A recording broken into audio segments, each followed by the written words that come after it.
Hey, welcome to Graphic Policy Television, GPTV. With us is David Pepose, the writer of the upcoming Space Ghost comic, which I'm super excited about. So my background with Space Ghost was I grew up watching, even though I grew up in the 80s, I grew up watching the Hanna-Barbera Space Ghost cartoons and loved them. Like finally loved them. Have a lot of Space Ghost like toys up in my attic. Like I'm a Space Ghost fan. So that the fact that you're writing them, I'm psyched. I'm really pumped about this. So one, everyone should just go get it, period, because it's Space Ghost and Space Ghost friggin' rules. But welcome. Thank you. Thank you So so much for having me, buddy. I was so excited to be back on the show. Yeah, I am so thrilled to be able to talk about Space Coast. This is my favorite book that I've written in quite some time. I keep saying I haven't had this much fun writing a comic since Savage Avengers, and I think that's because they do share a little bits and pieces of DNA as far as the tone and approach the interpersonal dynamics are concerned. And yeah, I'm so excited to be bringing this iconic hero back into the comics world and really kind of getting to explore his universe in a way that I don't think we've ever really seen in any kind of media. And yeah, it's just the the raw materials are so incredibly fun to play with, and it's been just a real treat to be able to work on this series. so starting off, I think the easiest is like, how'd you wind up on the comic? I mean, Yeah. it's such a So it's I would say it's obscure property, but it's one way you really kind of not need to know your stuff to know Space Ghost. Like it's not yeah, exactly mainstream. it's definitely a cult classic. Yeah, yes. And the way that I wound up on this book, I've known Nick Barucci over at Dynamite for about 15 years now. Ever since my earliest days in comics journalism, Dynamite was one of the beats that I used to cover back in the day, to the point where it's very funny now. My day job was at a newspaper, or I guess it was a night job, and Nick Barucci, not knowing that, would often call me on my cell phone to be like, "Hey, can we do another interview?" And I'm like, "I'm in the middle of a work shift, Nick." So he's known me for ages. And as I started my career as a writer, I corresponded with Nick. I corresponded with Nate Cosby, an editor over at Dynamite. And every time I'd have a new book, I'd be like, "Hey guys, like here's my new thing." And so as Dynamite put together this deal with Warner Brothers Discovery to publish some of their licensed properties, um, that correspondence got me on the desk of Joe Ryban, another editor at Dynamite. And I think my work on Punisher and Moon Knight is really what kind of got me on their short list. And so as Dynamite was announcing this Warner Brothers deal, Joe came up to me at New York Comic Con and said, "Hey, so we're doing this thing with Warner Brothers, and we've got a Space Ghost book, and you're our top choice. Would you be interested?" And it was one of those things that like I took a beat, and then I immediately, like, the through line just like hit me like a bolt of lightning, and I was like, "Yeah, I there's no way I can't write this book. I have to write this book." And I think the thing for me is, the two things about Space Ghost that really appeal to me is first and foremost the Rogues Gallery. I mean, he's got as iconic of a Rogues Gallery as Batman or Spider-Man or The Flash. Alex Toth was just tossing out banger after banger with every single concept and every single design.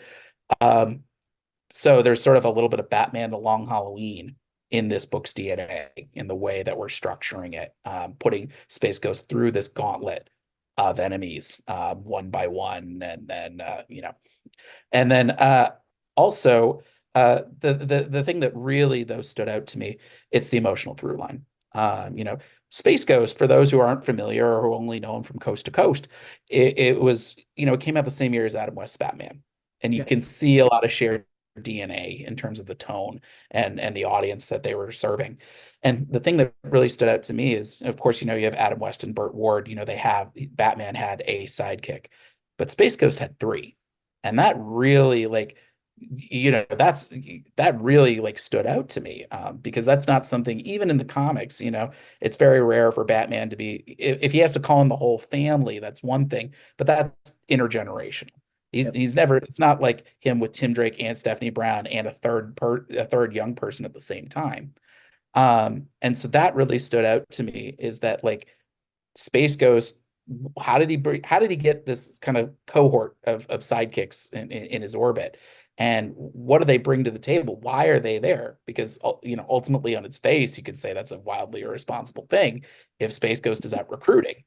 And so we've really kind of locked that in for our story is that Space Ghost, these kids have nowhere else to go. They are rescued from space colony Omicron, which has been attacked by galactic pirates, and there's no one left. And so Space Ghost kind of begrudgingly takes these kids in, and the whole series is really kind of the emotional through line of how these kids go from being these orphaned rescues to becoming trusted partners and sidekicks in their own right, and then eventually kind of becoming this surrogate found family that gives Space Ghost a reason to live.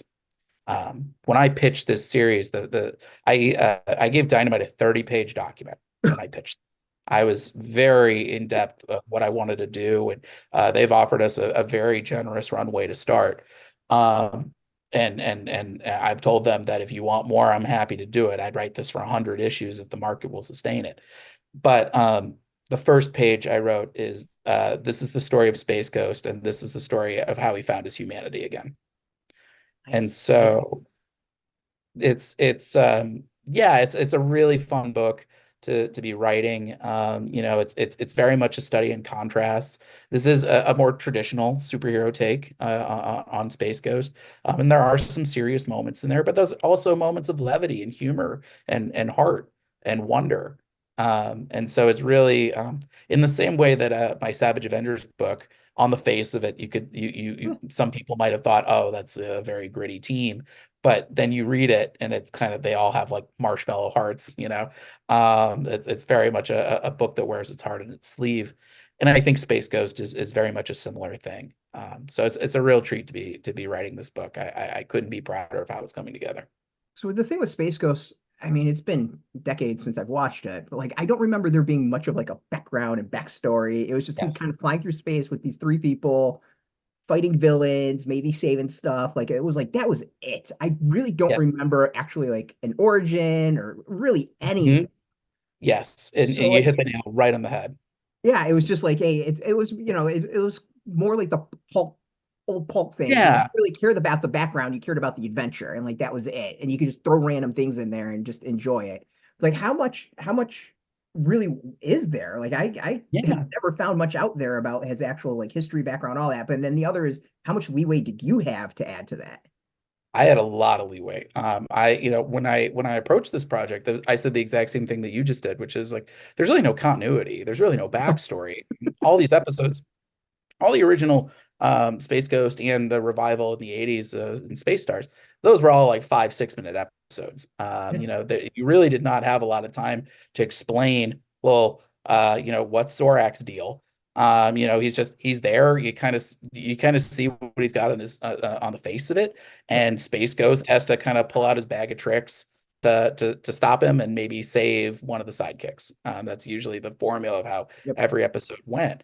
And so we really get to have our cake and eat it too, in that we're able to kind of take those really exciting, fun, dynamic vibes from the original series, but we're able to dig way deeper than anything else Space Ghost related has ever been. And so we're able to kind of key in a bit on, well, why is Space Ghost, conducting this lonely crusade to bring justice to the spaceways? And what puts Jan and Jace into his orbit? And how do these characters or relationships evolve from issue to issue and adventure to adventure? I will say, I mentioned Batman: The Long Halloween, and that's a big influence in how I'm structuring this book. Long Halloween and Dark Victory, its sequel. In that I've noticed, the books that I've been enjoying the most in the direct market lately have been doing a lot of self-contained, done-in-one adventures. You see Ryan North on Fantastic Four, Jed McKay on Moon Knight, Steve Orlando on Scarlet Witch. And so that's an approach that we're really taking with Space Ghost, and that I know a lot of people aren't as familiar with them as I've come to be. And so getting to kind of churn through adventure after adventure after adventure and kind of reinforce people like why he's capable and why he's an interesting character to follow. I think people are going to feel really invested very quickly.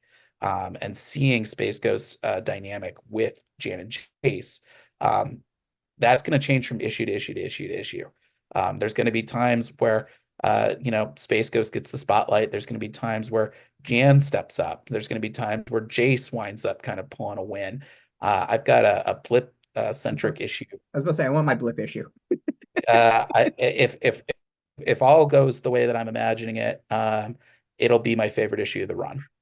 It's going to be it's a very blip is more important than you know. That's all I'll say.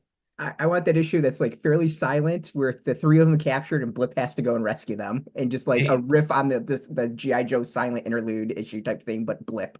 You'll stay tuned. You'll enjoy our blip issue coming up. But yeah, it's been such a fun series. I mean, for me, I grew up in the 90s, and so my original introduction to Space Ghost was Coast to Coast. Let's go, yeah. And it wasn't until my first industry internship at DC Comics that I started to get to know a little bit about like comics history. And so that's when I learned about Alex Toth. And that's when I learned like, oh, Space Ghost was like an original superhero series, but that Toth like took it like dead serious, that he was like throwing fastball after fastball with all the characters and all their concepts and all their designs. And they hold up. They all hold up beautifully. And for me, my mission for this book is to take that spirit and honor it. And there's going to be some recontextualization for some of these characters because we wanted them all to kind of fit in their own organic place in Space Ghost universe. The way that I liken it is we don't have the tone, the gritty tone of like Robert Pattinson's The Batman, but in the way that we're kind of like approaching these villains, we are taking a page out of that playbook, where it's sort of like, okay, how does Brack, for example, inhabit this universe? And how do we kind of honor that like dirty space pirate vibe that really made him stand out to me in the original cartoons? So we've got some really fun stuff planned for all of these characters, but it's a big galaxy out there. So expect to see like all the iconic villains that you might be expecting, but I watched everything. So there's going to be a few deep cuts that you might not expect. Is there I imagine, I kind of think it was like there's a lot of research that probably went into this. Like, are there any notes or anything from like Toth that you got to see that like others haven't? Was there anything No, in the past? I looked at I did make it a point to like just search for like any of his designs because he did write like copious notes on all of them, and so I did review as many of those as I could find, just to kind of get a sense of all of it. But for me, it was just like, what's out there? Let me absorb all of it. The funniest part is that like I sent Dynamite a 30-page document like pitching this book, and the only thing longer than that is the amount of notes that I took. I think the notes wound up topping out as like at 45 pages of notes or something like that.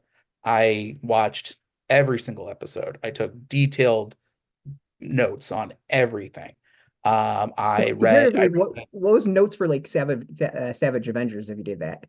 oh yeah, no, not even close. They're like Savage Avengers. Well, Savage Avengers. It was also like I was so inured into the Marvel universe that it's like I knew like, okay, I know Elektra's Daredevil right now, and I know Flash Thompson just came back in King in Black, and I did have to reread like Weapon H's appearances, and I had to reread like the last couple of Cloak and Dagger miniseries that Dennis Hallam wrote, just to kind of get a sense of where they were at. But I knew those characters like backwards.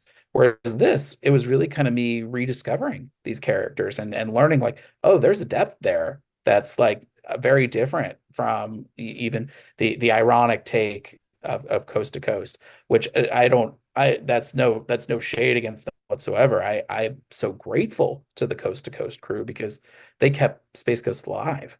Yep. Like they are the reason why we're able to tell this kind of story. So I'm very grateful to all of them. But yeah, I took notes on the original 60 series. I watched the revival, Space Stars. I have all of them on DVD and Amazon right now. I reread my Space Ghost trade from Joe Kelly and Ariel Olivetti. Hmm. I read reread Future Quest, amazing work by Jeff Parker and Doc Shanner. I even got to dig into some kind of deeper cuts.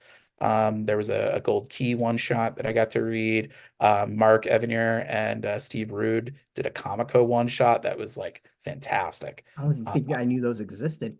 they're very good. Okay.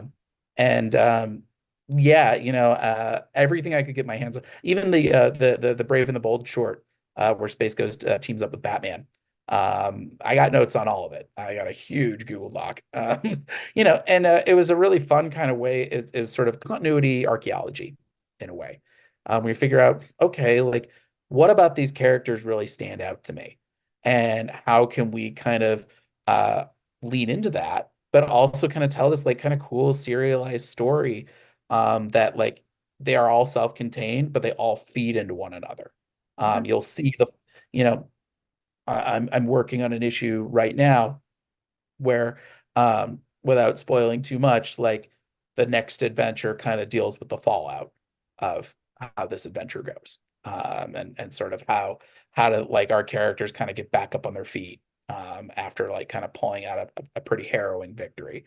And so, it's been amazing, and I'm so grateful by the amount of latitude that Warner Brothers and Dynamite have given me on this. They were in full agreement when I was like, "There's no continuity here. There's no backstory. Can I come up with something?"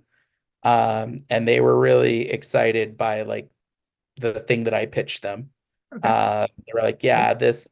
Without spoiling too much, Space Ghost and Jan and Jace, they each come from tragedy in a way. The difference is like kids are resilient. Jan and Jace, they have each other. They have Blip, and so I want to they're know how they able. get Blip. I want the Blip origin story. Uh, yeah. I mean, he's the family pet. He was the family pet, and those three happen to kind of make it out of Space Colony Omicron when Galactic pirates attack, and so they're a little bit warmer. They have a bit more of a sense of wonder and innocence to them, and humor. They really leaven this story in an interesting and cool way, where it's not just seriousness, because Jace always has like a one-liner ready, and Jan is just so feisty that like Space Ghost would literally run out to like fight an energy monster rather than deal with like the wrath of like a 13-year-old girl, which I think most single dads can relate to. Um, and Space Ghost, meanwhile, like he has his own tragedy that's inspired him to go on this quest, but he's been isolated. He's been on Ghost Planet for years as sort of the headquarters of this crusade, where the Galactic Patrol is stretched so thin and the universe is so big that like pirates can pick off distant colonies and with kind of impunity. And Space Ghost is the one who tries to intercept as often as he can, but I think he's been kind of in an emotional stasis, since his inciting event. And that's the cool thing about this series, is that those kids just crack that wide open. And it's very much him sort of, he's a great vigilante. He's like a B minus like human being. Yeah. And this is kind of how these kids bring him back.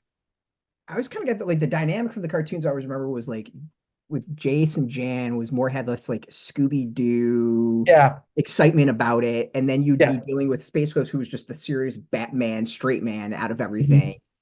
And then Blip was the comedic aspect. He was the Scooby Yeah, of like you're gonna get yeah, and it was always an interesting balance of like that tone between all of them. And I yeah. mean, you kind of said it before, like what is it hard balancing that? Like No. the DC I remember reading was a bit more serious than that. Like it was good. Yeah, no, Um, yeah, it's honestly it's a treat.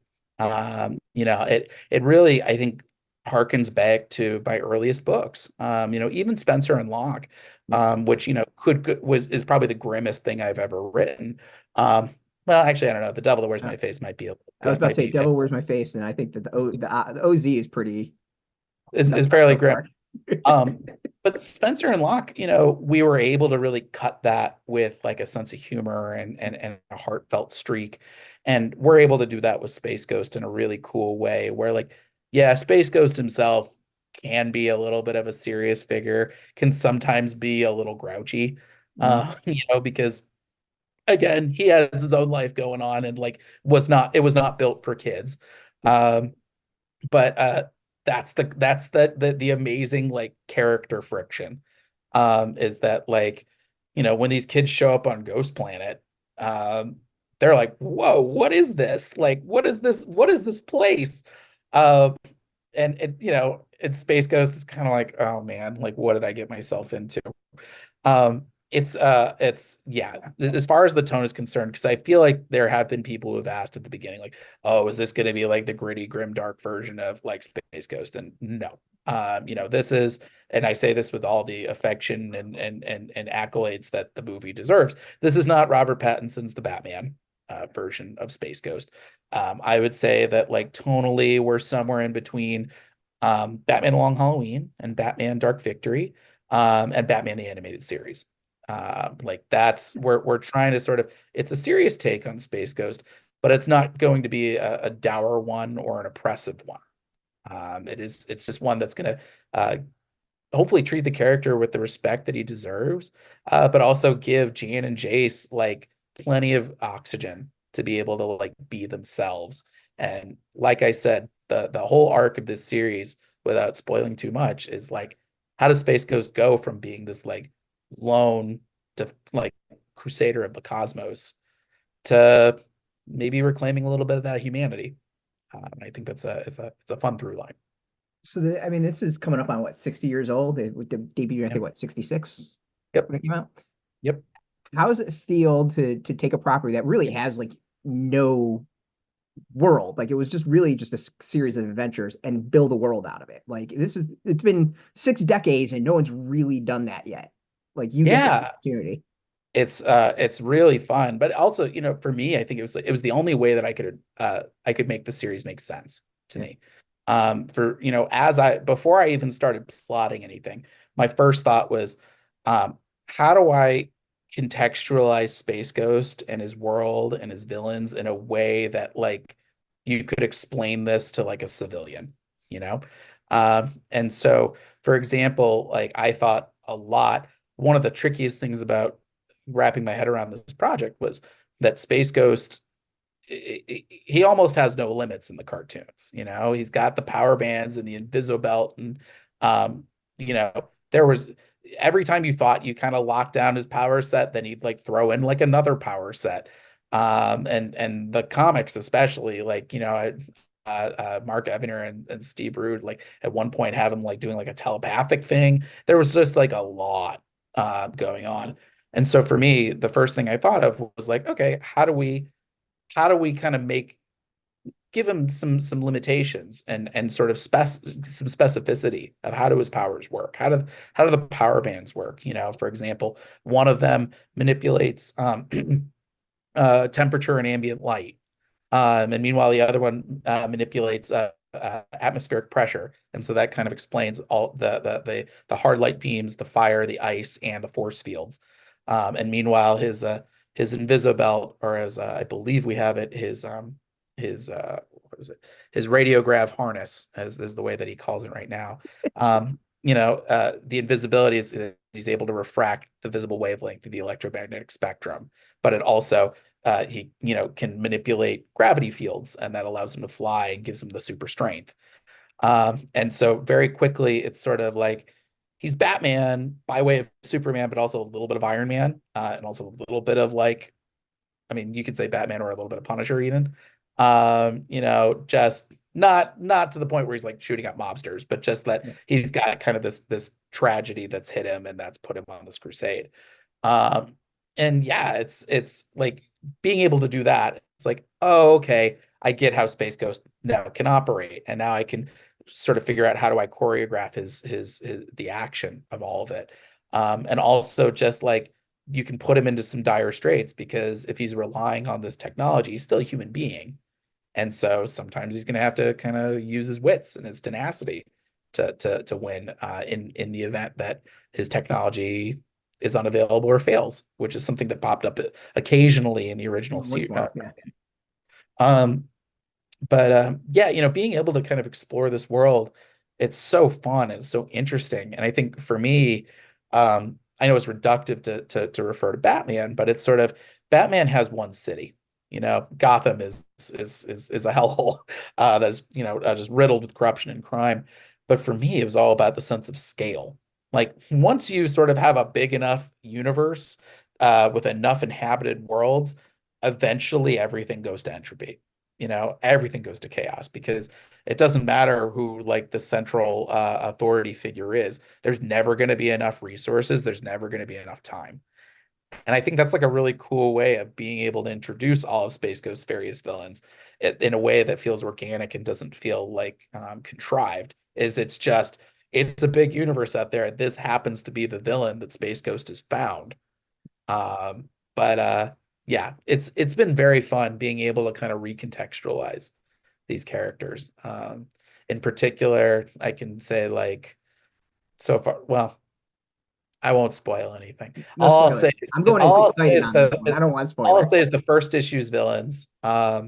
There's a fun little wrinkle in there that I was very happy with, and hopefully readers will be excited when they see that villain show up in issue one.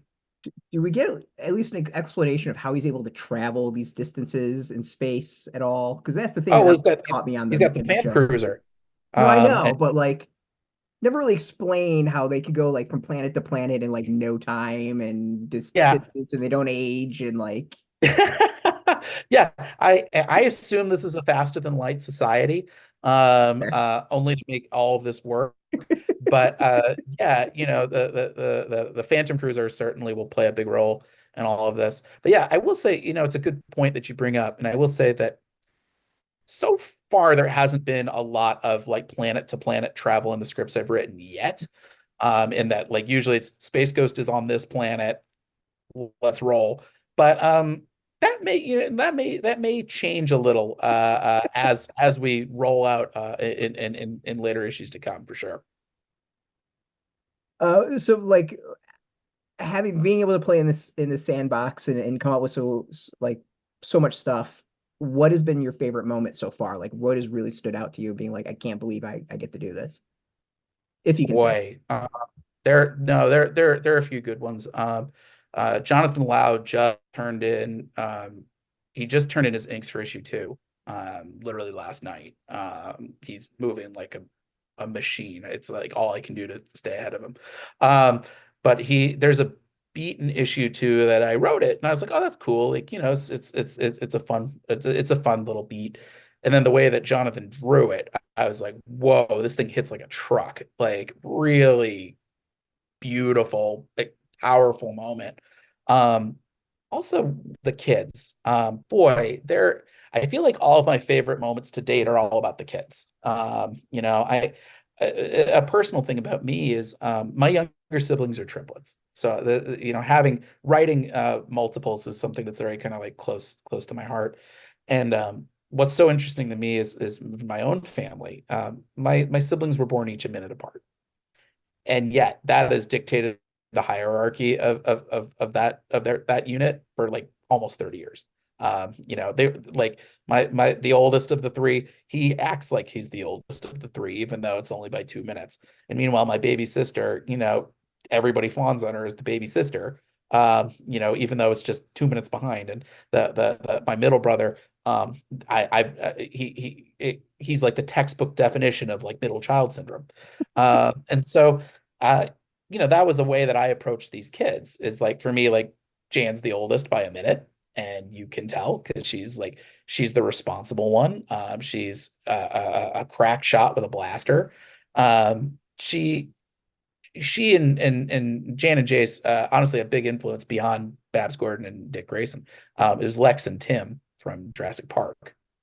Okay, yeah, Uh, I can and see that. so Jan, she's the one who's kind of has to think about these things. Like she's unfortunately in a role that a lot of girls are in their families, where like the boys just kind of are a little more impulsive. They're not thinking things through. And meanwhile, it's like the poor girls are kind of like, we have to think this thing through, guys. Like she's the one who calls out Space Ghost on his crap to his face.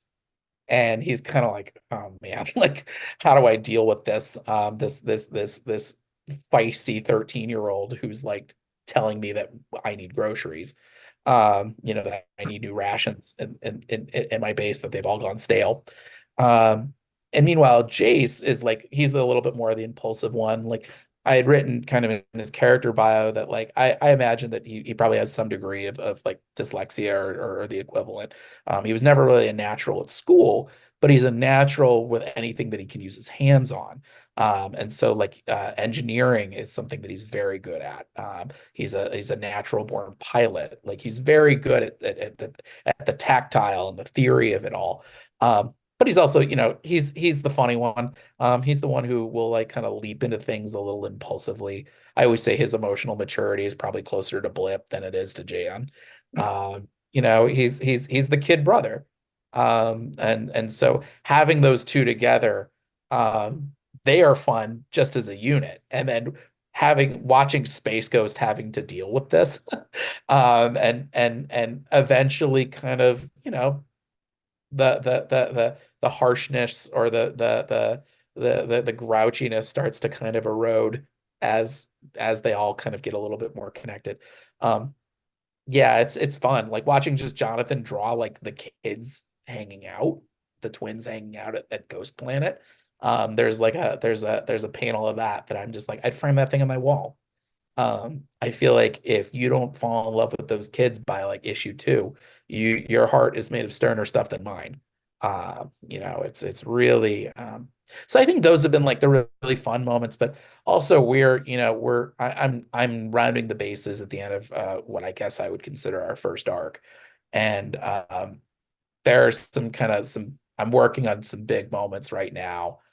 Some kind of like some stuff that's going to really put Space Ghost on his heels. And I'm very excited for that too. There's a beat, I won't spoil too much, but I believe it's issue 8.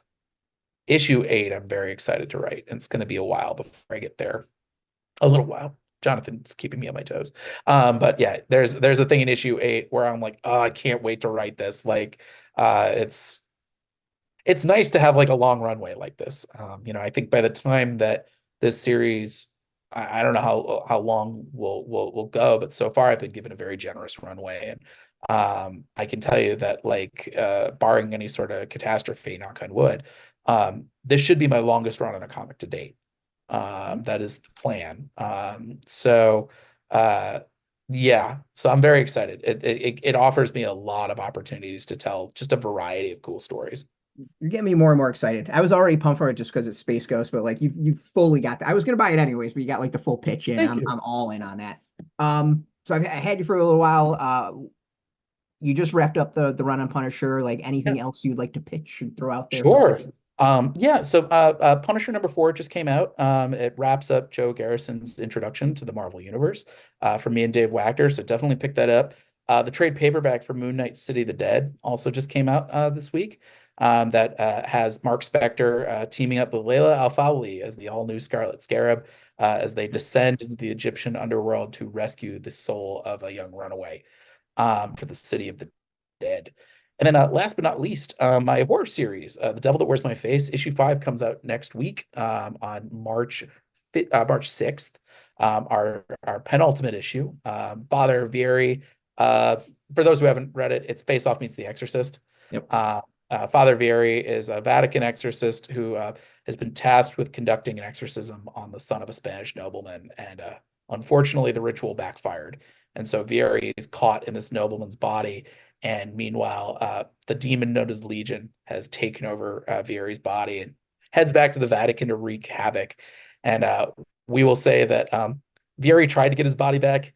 Things did not go as planned. And now he's going to find himself in a hell of his own making. And meanwhile, Legion's master plan is going to come to fruition in a big, crazy way. ahead of a final confrontation in issue 6. So that's coming out March 6th. You can still pre-order issue 6. I believe there's a gap month between issues 5 and 6, so that'll be out in May. So tell your local comic shop, pre-order Space Ghost, pre-order The Devil That Wears My Face. That will keep my puppy fed and kibble. So yeah, thank you so much for having me, man. I really appreciate it. No problem. I like, as I was a fan of Space Ghost. The fact that you're writing is just like icing on the cake on that one. And then Thank you. everything you just said, I'm super like even more pumped. Like what you've said, I'm like, this is what I'm looking for. Thank you. I'm very excited. This book feels like me in such a cool and kind of unexpected way. But yeah, like I've said, I'll write this thing for 100 issues if the demand is there.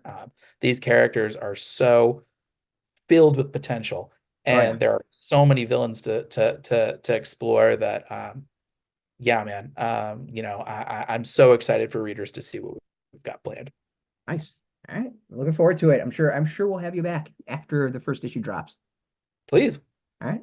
Cool. Much appreciated as always. Thank you. Hey, thanks for watching the previous video from Graphic Policy Television. Just by watching, you help support our site. Thank you so much. Now, if you're watching these videos, you probably care about geeky things like movies, television, comic books, toys, games, video games, you name it. You can go and subscribe right now to our YouTube channel to stay in touch and catch all the new videos, or check out our website at graphicpolicy.com. There's a nice link on this end of the video. But as always, thank you for watching. Keep on rocking and keep it geeky.